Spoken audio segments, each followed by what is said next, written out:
Atlantic City. Today it's casinos, neon lights, and the ocean breeze. But a century ago, the boardwalk was more than a tourist attraction. It was a stage for America's most powerful gangsters.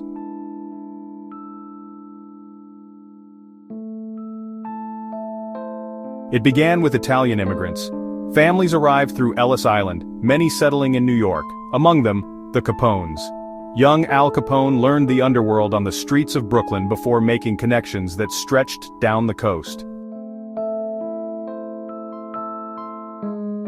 By the 1920s, Prohibition turned Atlantic City into the world's playground. Alcohol was illegal, but here it flowed freely. The docks brought in raw goods, mobsters supplied the booze, and the boardwalk glittered with clubs where the rules didn't matter.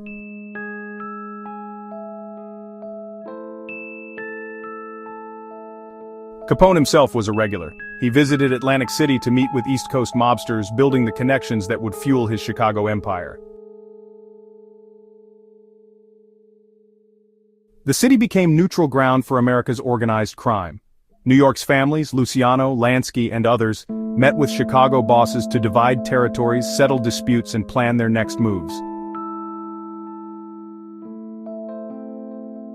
Behind the glamour of the hotels and the flashing lights of the boardwalk, deals were struck that shaped organized crime across America.